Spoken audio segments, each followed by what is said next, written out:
Recovering from a stroke is hard, but it's even harder if you don't have anyone cheering you on.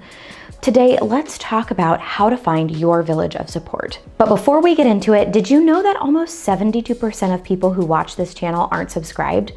Please make sure that if you find value in what we do, that you are subscribed to the channel, you like the videos if you find them helpful, and you share them with others. We are a small nonprofit, and engagement from you helps us to reach more survivors around the world. All right, let's get into it. Where?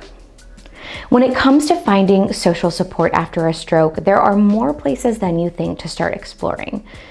Family and friends. Of course, we can't talk about social support without mentioning this group. While some may not understand what you've been through, the people who keep coming back and offering help are the ones to hang on to. Unfortunately, I have heard so many times stories of survivors losing friends because they just stopped coming around. And you know what? Those people aren't worth hanging on to. If they can't prioritize your friendship when you need them the most, they're not worth it. You can also consider in-person support groups. Look for local survivor groups that meet in person.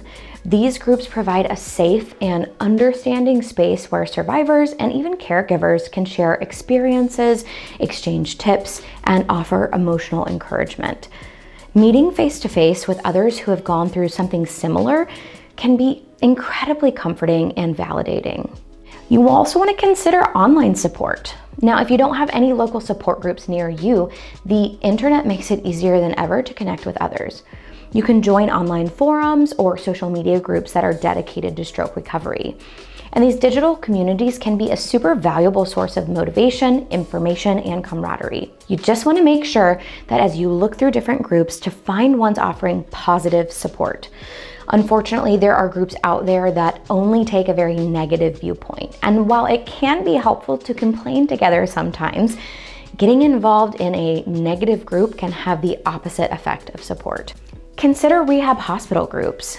If you're still attending rehab sessions at a hospital or a clinic or were just discharged, inquire about support groups or social activities they might offer. Many rehab centers organize gatherings or events for stroke survivors to interact and build connections outside of therapy sessions.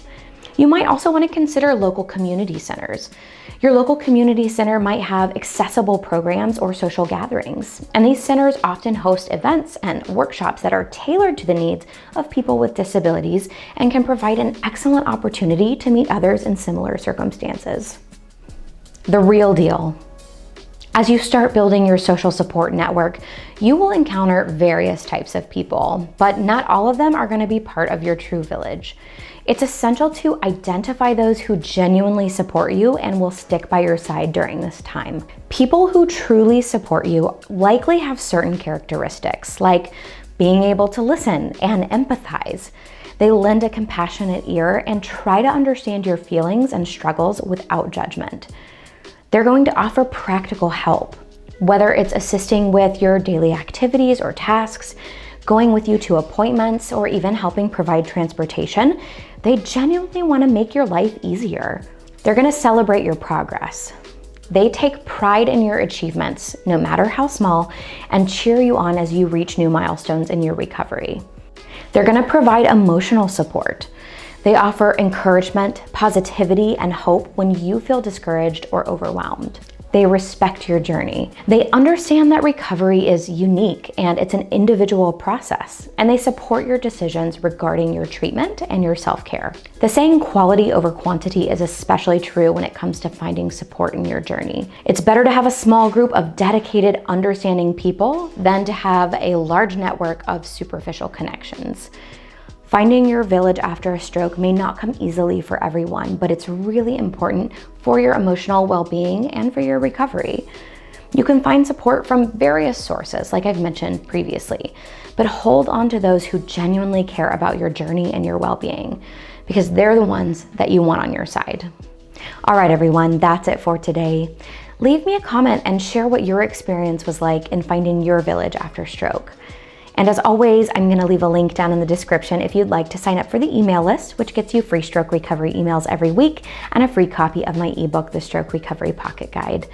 If you do find value in what we do here at Post Stroke, please consider gifting us, either by giving us a super thanks by clicking in the YouTube bar below, by giving us a one-time donation via PayPal, or by becoming a Patreon supporter where in exchange for a monthly donation, you get access to cool perks. One of those being a YouTube shout out, of which I have one today.